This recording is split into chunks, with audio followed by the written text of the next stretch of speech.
Wessler and I are here today on behalf of the Collier Naples Regional Home Invasion Task Force. All the members are with us today. We will introduce them to you as we go through the next half hour or so. We have all of our law enforcement partners that enabled us to get where we're at today. Each was critical in the process. We will introduce each one of those members today because this is a great day for Collier County, the state of Florida, and all agencies that were and jurisdictions that were affected by the home invasions that were ongoing throughout the state of Florida. Today, we're here to announce with our partners that 4 men are facing more than 113 felony charges, including racketeering, home invasion, kidnapping, and more. This is in connection with the 5 home invasion robberies that occurred here in Collier County, with the addition of crimes that occurred throughout Collier County and throughout the state of Florida thus far. In addition, Collier County deputies, with an arrest warrant this morning, arrested a 5th individual just a few hours ago. Those individuals charged today: Andres Perez, age 44, and he had a bond set this morning by the Honorable Judge Hugh Hayes for $33.4 million. Henry A. Contreras, age 48, $30.4 million bond set this morning. Jonathan Ricky Contreras, age 27, $30.4 million bond. Frank W. Bauer Jr., age 54, $1 million bond. And Jacob Gallegos, age 36, with a $50,000 bond. Now you might ask, how do the bonds get to where they're at? There's a formula with regard to charges, the types, the numbers, and that's how they're calculated. The first 4 subjects identified remain in the Orange County Jail under arrest for previous charges in Orange County. So they are currently all incarcerated, and I would suspect they'll be there for quite some time or until their trial. Before I get into the details of what occurred, I'd like to introduce our partners today and the task force. Of course, we have Chief Wessler with us right here. We have representing the Office of Statewide Prosecution, Michael Pica. He's over to our right, Michael Neiman. Thank you very much. And Attorney General Pam Bondi for all the support that you've given throughout this. We could not have done it without you and, of course, our local state attorney representation here as well. Special Agent Supervisor Shane Pollard's here. Special Agent Tracy Maurer is here. He's also a part of the task force. And Special Agent in Charge John Burke. They are all with us here today. Thank you very much for all the support that you've given the task force throughout the last 6 months, because we know it's been a lot of work. Representing the Marco Island Police Department is Al Shatino. And we have a representative on their way from the Hendry County Sheriff's Office, because you'll see that one of our cases is out of Hendry County as well.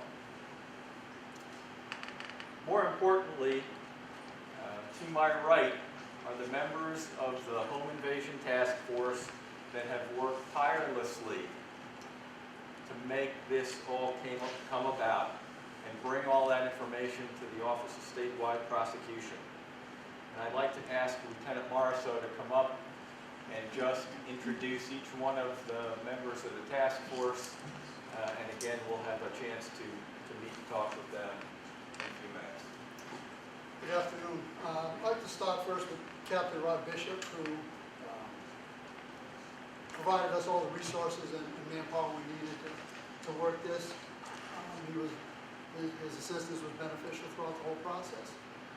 The actual members of the task force, besides myself, is Sergeant Mark Williamson, Lieutenant Al Ganich. This is off in the Sheriff's Office now.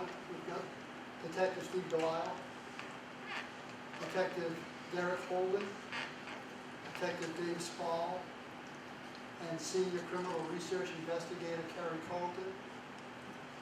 From FDLE, we have Special Agent Tracy Maurer, who we've already heard. And from Naples Police Department, we have Detective Pablo Dibian and Detective Bijan Razalou. Bijan is the only one who could not be with us today. Thanks, Lieutenant. We'll have you back up in a minute. In addition to our law enforcement partners, our county government partners and elected officials, we have County Commissioner Georgia Hiller here with us today. We invited each of the county commissioners. Thank you, Commissioner, for coming. We have a representative, Mike Sheffield, from the county manager's office. As you can see, we took this as a community initiative. Everyone was involved. Every part of law enforcement and government took part. I also wanted to take a moment to thank the media. I know that there were times that we were not permitted to give you a lot of information because, as you can see, it took 6 months worth of investigation to get where we are at. So we thank you for your patience.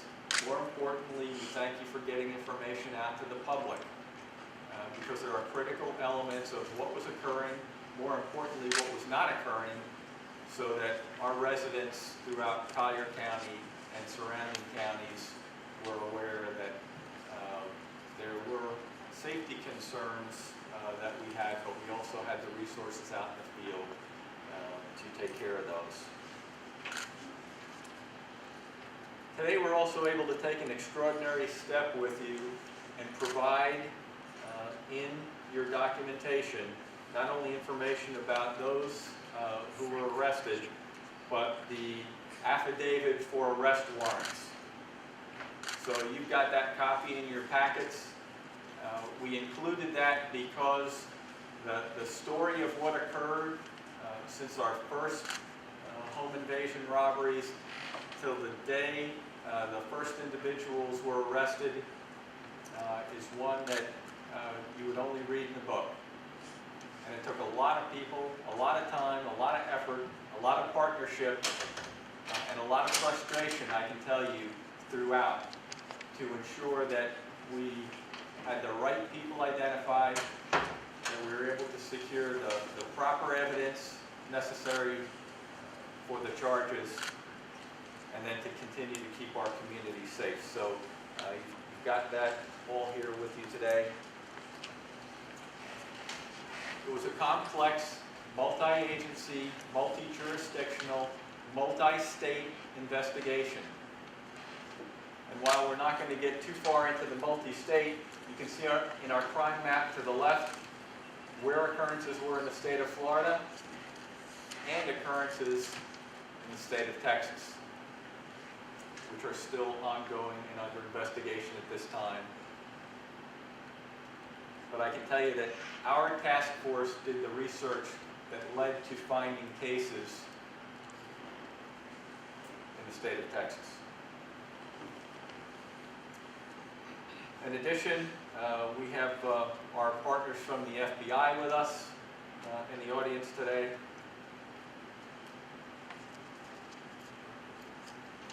So where do we go? Probable cause was developed for a case in 2013, and as you might remember, as we were going through our updates, I let you know that we were going to look back a year through 2013. We were going to look at not only home invasion robberies, we were going to include any kind of commercial or other robberies. We in fact did that, and that's where we have an additional couple of cases that we'll cite here for you today. We also have one in March 2014 in Hendry County. And one member of that group is also being charged with a commercial robbery in Immokalee. And all of those elements of information are in your packet. You'll be able to see who is being charged with what. And so if you have any questions, you can certainly let us know.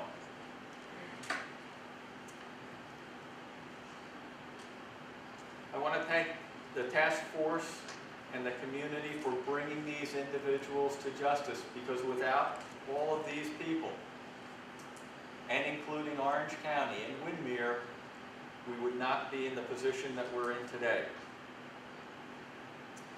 The task force, as you can see, is made up from the Collier County Sheriff's Office, the Naples Police Department, the Marco Island Police Department, Attorney General Bondi's Office of Statewide Prosecution, the Department of Law Enforcement, and the FBI. And it just goes to show that when working together, you can not only solve, but you can make very significant cases, because this was a significant statewide crime spree and statewide case. Through the investigation, the task force determined that 8 robberies were interrelated and committed by a criminal enterprise that included each one of the following subjects to my left: Bauer, Contreras, Perez, Contreras, and Gallegos. And that the group engaged in a pattern of racketeering.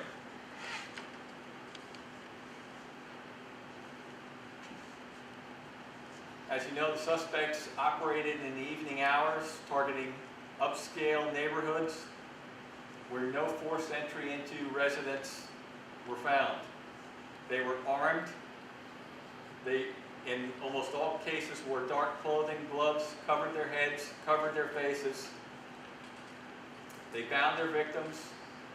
They disabled cell phones and hardline phones. And they typically used the victim's car to exit their neighborhood.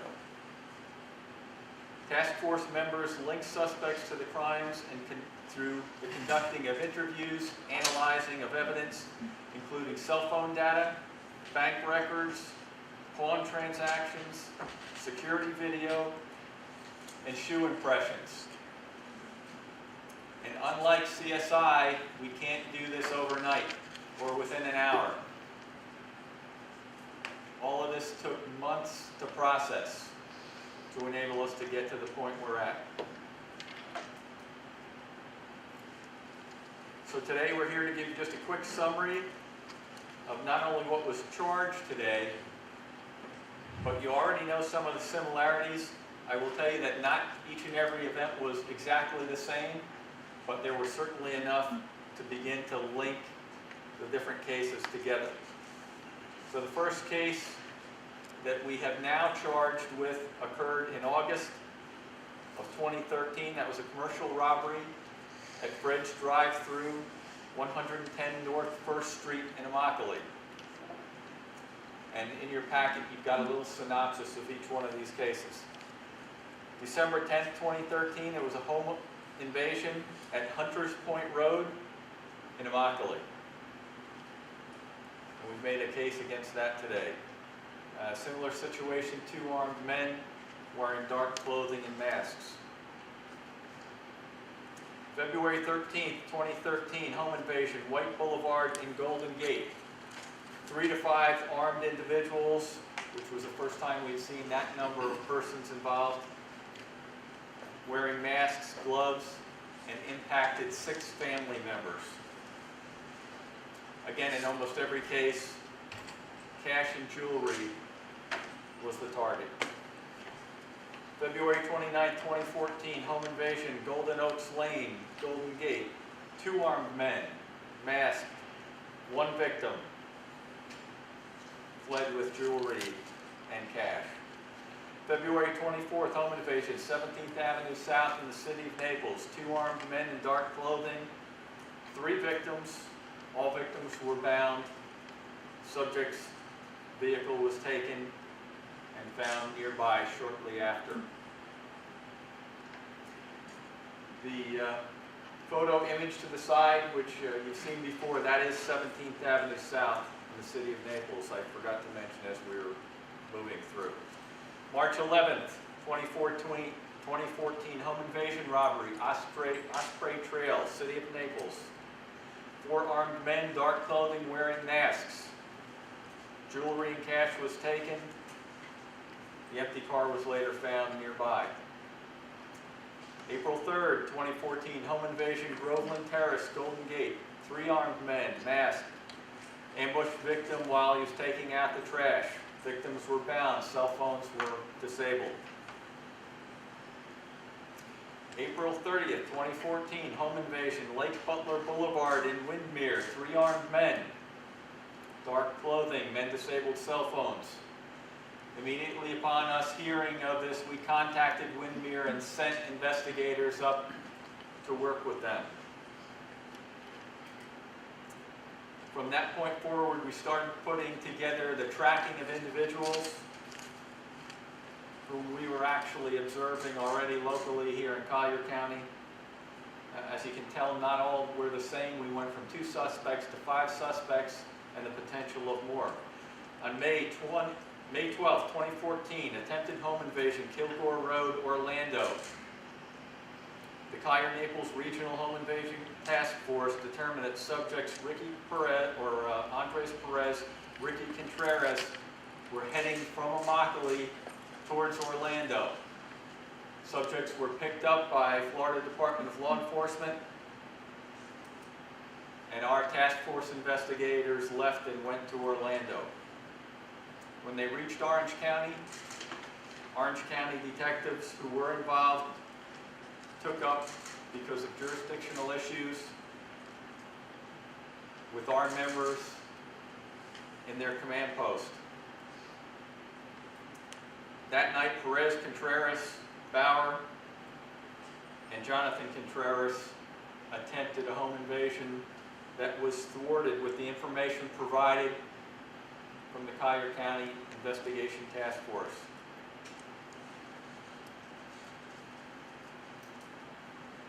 This was a lot of the information that we were not permitted to discuss early on, as we're trying to put together cases to make them the best, most solid cases we could possibly have. But I've got to tell you, it's not only the great work of the people that we have here, but it's the interrelationship between all law enforcement agencies that help to make a positive difference throughout the state of Florida and with Texas. There's still a lot of critique that law enforcement doesn't talk the way they should after 2001, but I can tell you we do that here, and we appreciate everybody in this room and the working relationship that we have, because without it we wouldn't be here talking to you. As I mentioned, the last one, Ricky Contreras, was apprehended by CCSO deputies later in the week, after the 3 initial subjects were arrested by Orange County. Pretty well said it all. I just want to thank the task force members. In these type of investigations, this is what strikes to the core when you have these violent crimes happen in the community. And Sheriff Rambosk and I, as soon as we started to see what was happening, got together and knew immediately that something had to be done to put this together, and the task force was formed. And it's the men and women, their hard work and selflessness, exchange of information, I think, that really brought this to where it's at. And again, Sheriff Rambosk has brought out most of the information. It's their hard work that got us where we're at today. That's right. On that final note, again, we will say, task force did a great job. We're only here because of them. If you have any specific questions, if you want to sit and read some of the affidavit, we'll be here for a little while. And if you see something you have a quick question on, we'll try and answer that for you. Thank you very much for coming. We appreciate it.